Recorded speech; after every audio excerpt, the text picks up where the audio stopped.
வணக்கம் உறவுகளே.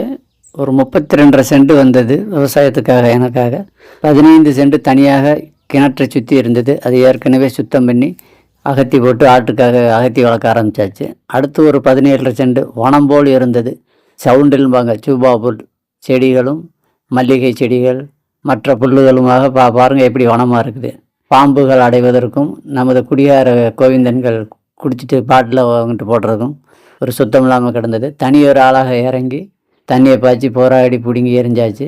முடியாததை அரவா கம்பி வெட்டர்வாலோட எல்லாம் பிடுங்கி சுத்தம் பண்ணியாச்சு. பாருங்க, அது ஒரு நாள் வேலையில் முடியறங்க. தண்ணியை பாய்ச்சி பதம் கொடுத்து செடிகளை கொஞ்சம் கொஞ்சமாக பிடுங்கி கை வலி புத்து போக.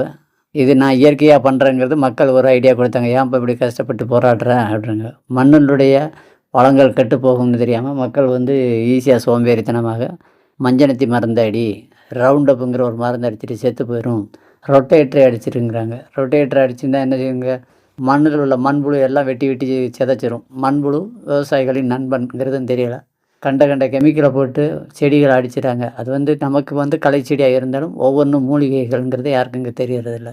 சாதா அருகு, யானை அருகு, சட்டி அருகுன்னு பார்க்க உருண்டையாக ரவுண்டாக இருக்குது. சட்டி அருகு, தாலிக்கீரை, அப்புறம் வெடிக்காய் தபாஸ்காய் மாதிரி வெடிக்கும் டப்புன்னு.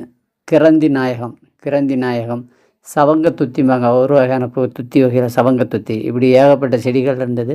சிறு பூனைக்காளி கொடியாக படர்ந்துருந்து எல்லா செடிகளையும் கொஞ்சம் கொஞ்சமாக பிடுங்கி கிட்டத்தட்ட ஒரு 2 மாதம் ஆச்சு. கொஞ்சம் கொஞ்சமாக பிடிங்கி எல்லாம் அங்கங்கே கும்மி போட்டு 8-10 கும்மி போட்டு தீய வச்சு சுத்தம் பண்ணி வருகின்ற புரட்டாசி மாதம் வடகிழக்கு பருவமழை தொடங்குறதுனால அக்கம் பக்கம் விவசாயிகள் எல்லாரும் நிலங்களை சீர் செய்யும்போது டிராக்டர் வச்சு நம்மளும் உழுது நேரம் எடுத்து நாட்டு மிளகாய் போடலாம்னு நினைக்கிறேன்.